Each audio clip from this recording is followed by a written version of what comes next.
Digna denunció que 35 privados de libertad con desnutrición y deterioro físico han sido trasladados de la cárcel del Encuentro hacia la regional de Guayaquil. El SNAI no se ha pronunciado, Pedro, mientras la ministra de Gobierno, Natalie Morillo, dice que fue para precautelar la salud de los reos por un caso de tuberculosis, pero no confirmó la cifra de internos.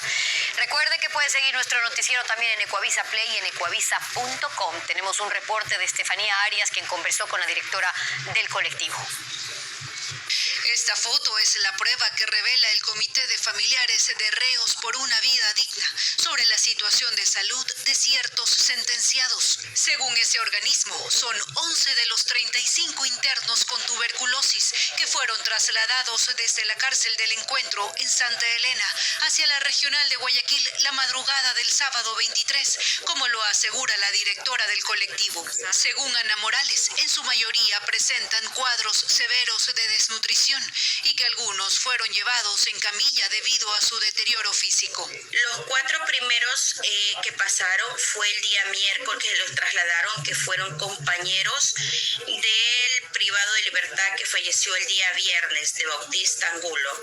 Y los 31 que pasaron en este fin de semana vienen a ser en total 35 privados de libertad de la cárcel del Encuentro hacia el CRS 4 Guayas. Morales presenta un listado con los nombres de los presos trasladados y denuncia un hermetismo por parte del Servicio Nacional de Atención Integral. Asegura además que hay contradicciones en los reportes emitidos por el SNAI. El viernes le mandan el correo directamente del SNAI, de la cárcel del Encuentro.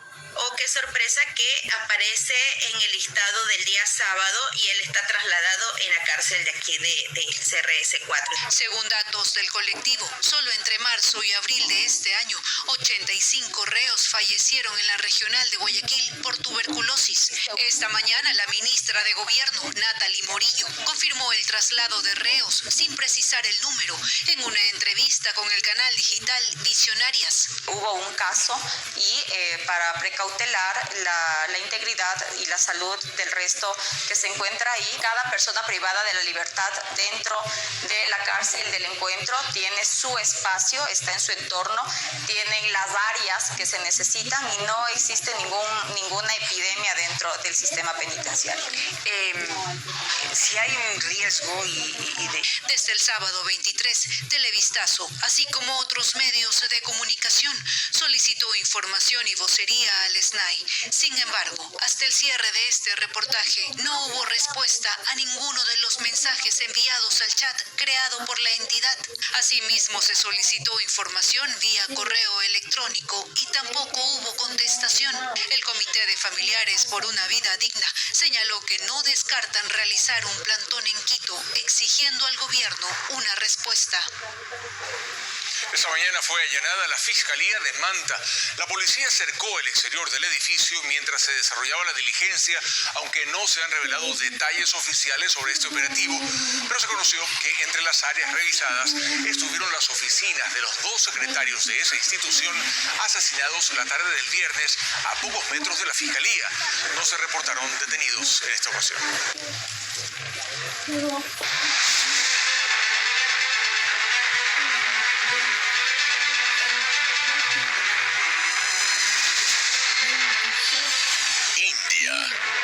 ¿La boya de salvación?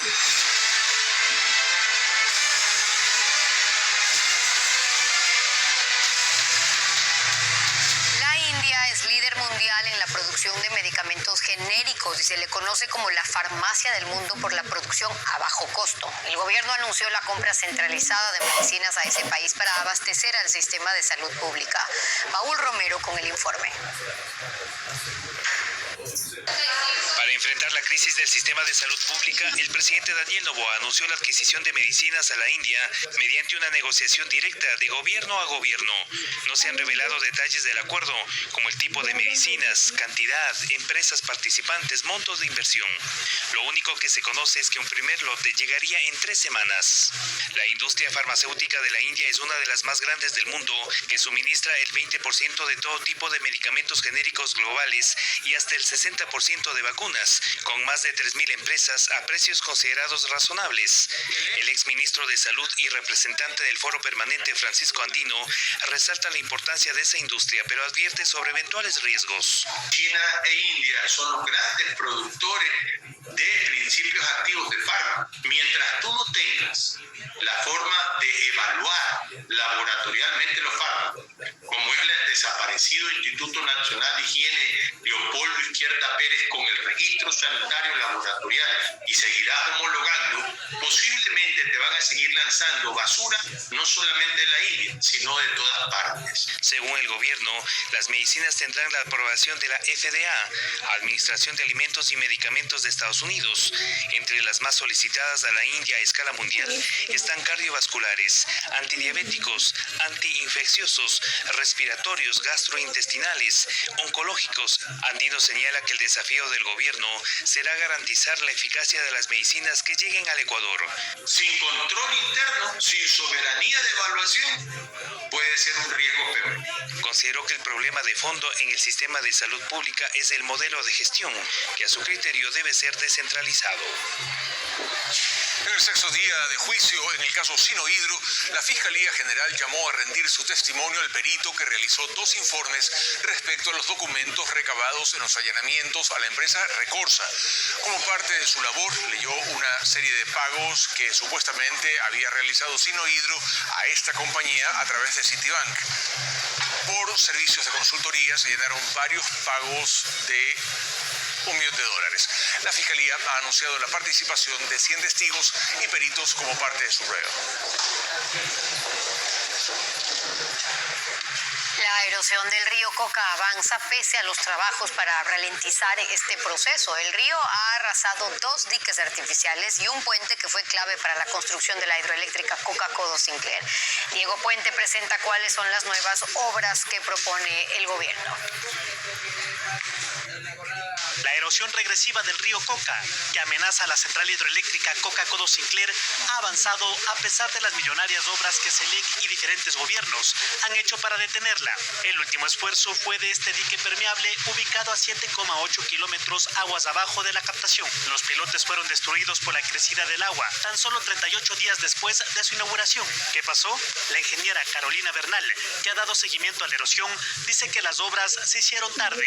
El sitio fue identificado hace 4 años y requería una construcción inmediata, antes de que la erosión afectara este punto. Con el tiempo, el terreno perdió la firmeza.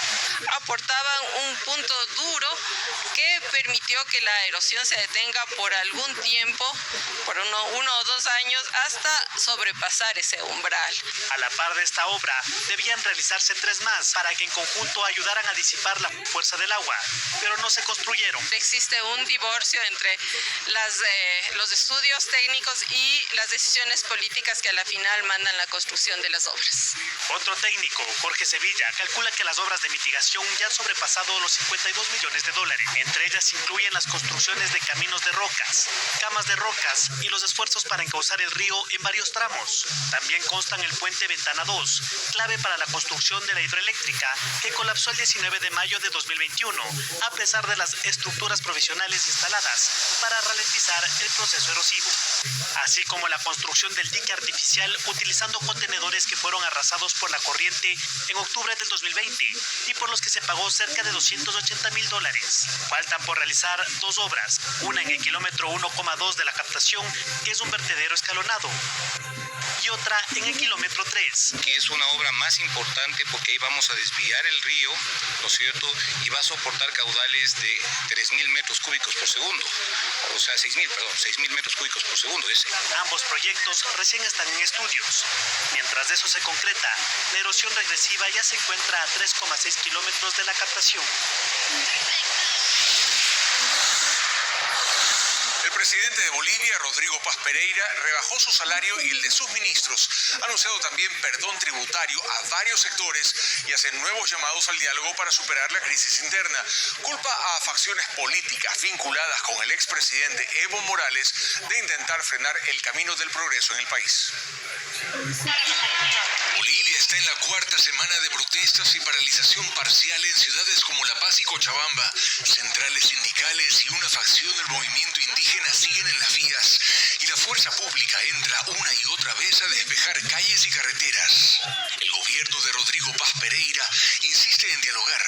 Ha dicho que no será con las balas como se ponga fin a este conflicto y anunció un par de iniciativas para bajar las tensiones. Este presidente junto a sus ministros ha asumido la decisión de rebajarse el salario 50% para que se aporte a un esfuerzo claro.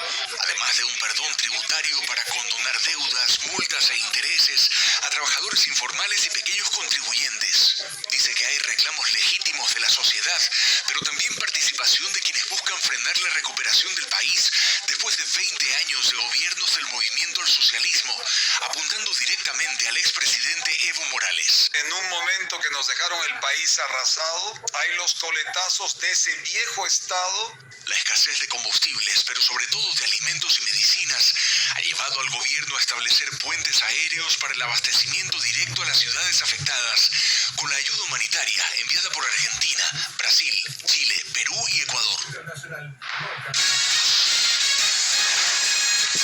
Vamos a una pausa y al regresar,